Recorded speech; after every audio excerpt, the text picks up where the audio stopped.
Hello, my name is Emma, and in today's video, I am going to teach you about the present perfect and how we use it for when we talk about past experiences. Now, I know a lot of you probably have learned a little bit about the present perfect before, and maybe you thought it was really boring or really difficult, but I promise you, today's lesson is going to be very interesting because we are going to play a game, okay? A game that will help you learn the present perfect. So let's get started. So the game is called Two Truths and a Lie. So just to remember, a truth is something that is true and happened. Okay, so something that is true and happened. A lie is something that did not happen. So how do we play this game? Well, I am going to tell you two things that are true about me and one thing that is a lie. And your job is you need to guess what is the truth and what is the lie. And we are going to do this by using the grammar, the present perfect. Okay? So let's get started. I'm going to tell you my first sentence, and I want you to think about it and guess, is it true or is it a lie? I have walked 800 kilometers across Spain. That's a lot of walking. Let's look at my second statement. I have lived in China. All right. And what about the third? I have seen a ghost. So these three sentences, two of them are true, and one of them is not true. One of them is a lie. But before we figure out which is true and which is the lie, I want to ask you a couple questions about the present perfect. So these sentences are all in the present perfect. When we're using the present perfect to talk about experience, are these talking about the past? Are they talking about right now, the present? Or are they talking about the future? So these sentences, or the present perfect, when we're talking about experience, it's used to talk about something that happened in the past. And this is really confusing for students because they see the word present, so they think that it always is talking about right now. But when we're talking about the present perfect, we're actually talking about something that happened in the past. Confusing, I know. But the main thing to know is that when you're talking about experiences in the past, you can use the present perfect. Okay, and I will go over how to use the present perfect in a moment, how it looks like and all that information. But for now, just to understand the idea of the present perfect is what I want. So we use the present perfect when we're talking about a past experience. Now, do we need to know when that past experience happened? Do we need a specific date, like July 21st, 1987, or yesterday, or last year? Or is the date not really important? We don't really have a date. We don't know when it happened. It was sometime before. So when we use the present perfect, we do not have a specific date. No date, okay? So I have these three sentences. You know they happened in the past. You know they happened before, but you don't know when. And the when part isn't really so important. What's important is I want to tell you about a past experience. So you notice there's no dates here. It doesn't say yesterday, last week. It doesn't have any of that time information, okay? So it's talking about the past. There's no specific date. Together, if we want to put these together, we can use the present perfect tense. So now what we're going to do, I know you're really excited to find out what's true and what's false, but before we do that, I'm going to tell you about the structure of the present perfect, how we make it, and then we will have the big reveal where you will find out which is true and which is false. Okay, so how do we make a present perfect sentence when we're talking about experiences of the past specifically? Well, let's look, okay? So the first thing you need is your subject. A subject are words like I, you, he, she, it, they. It can also be, a person's name, for example. My sister Audra, my dog Jackson, okay? So these are all subjects. So after you have your subject picked, in this case, I have 3 subjects, I, and I. They're all the same subject. They're about me. The next thing you need to make a present perfect sentence is the word have or has. We call this the helping verb because it helps the main verb. In this case, I have. So the subject needs to match with have or has.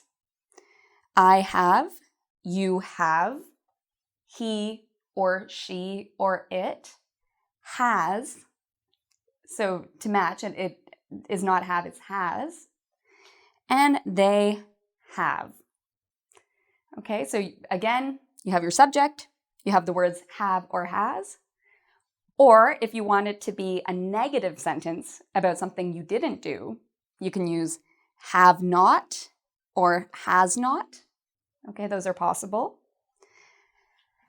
And after you have these 2 parts, the third part is called the past participle. Okay, that's a really scary sounding word, I think. It sounds really grammar-y and very confusing, but it's not. The past participle is a verb in a specific form. There are 2 types of forms of the past participle. You can have regular past participle words. So for example, play. The past participle of the word play is played, where you add an ed. Another example of a regular past participle is you have the word travel. Now, if you want the past participle of the word travel, again, you add ed. We call this regular because it has a specific rule. You add ed to make it the past participle form. If we look over here in my 3 sentences, I have walked. This is an example of a regular past participle. The verb is the word walk, and I've added ed to make it a past participle. My second sentence is also an example of this. I have lived. So I've taken the verb live and I've just added ed to make it lived. So those are both examples of regular past participles. Now, English can be a confusing language, and that's because we have so many exceptions to the rules. For past participles, we call these exceptions irregular because they're not the norm. So some examples of irregular past participles are words like eaten. So this is the past participle of eat. So in the present, we say eat. In the past, we say ate. And with the past participle, we say eaten. Okay?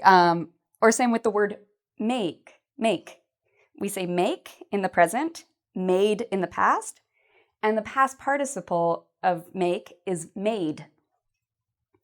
It's the same with the word see.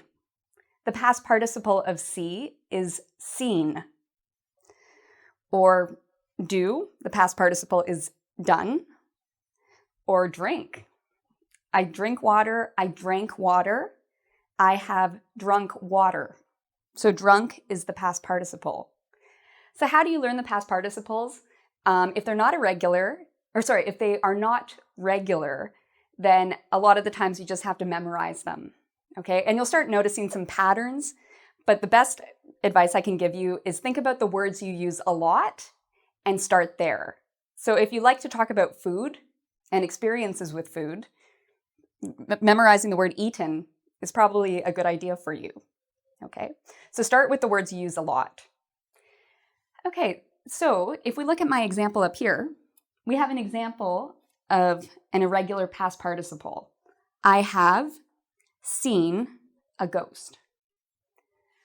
All right, so this is how you create the form of a present perfect sentence. So you have the subject, you have or has, and you have the verb. And then you have the rest of the information. But the main thing we're focusing on is this part. Okay, so we've talked a lot about the present perfect. We've talked about when we use it, to talk about past experiences. There are other times we use it, but in this lesson, we're only focusing on talking about past experiences.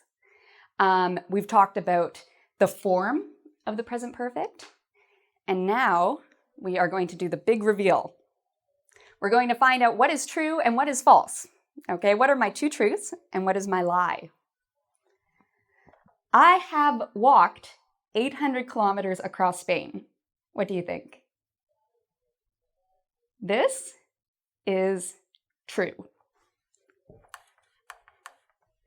I can say, I have walked 800 kilometers across Spain.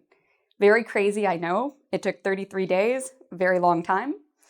Another thing I can do is instead of saying I have walked, I can change this to I've walked. It means the exact same thing. The only difference is this is, we can shorten have to I've instead of I have. So you have a choice. But this is true.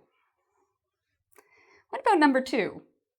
I have lived in China, or I've lived in China. Is this true or false? Is this the truth or a lie? This is true. I spent 1 year living in China. True. So, what is my lie then? I have seen a ghost. So no, I have not. I have not seen a ghost, but my brother, my older brother, when he was 25 years old, he saw a ghost. So my brother has seen a ghost, or at least he believes he has. So there you have it. You found out what's true, what's lie, and you've learned about the present perfect. So, like I said, the present perfect can be fun, and it's something I really want you to practice because we use it all the time in English. And a lot of you have interesting stories or interesting lives. So here is your homework. In the comments section, what I want you to do is I want you to write 3 sentences. I want you to write 2 sentences that are true about yourself using the present perfect. Okay, so 2 sentences about a past experience that is true. And then I want you to write 1 sentence about a past experience that is not true. It's a lie, okay? And I want you to interact with each other. You can guess what sentences of people are true and which ones are not true. But the main thing is, when you do this in the comments, it's very important. You're talking about a past experience and you're using the present perfect, okay? So thank you so much for watching. I hope you have enjoyed today's lesson. I invite you to check out our quiz at www.ingvid.com. There you can actually practice everything we've learned. Even before you write in the comments, maybe you want to practice the form of the present perfect. Our quiz is a great way to do that. I also would like to invite you to subscribe to my channel. There you will find a whole bunch of different resources on English across all different topics, including vocabulary, writing, reading, studying, and many more. So thank you for watching, and until next time, take care.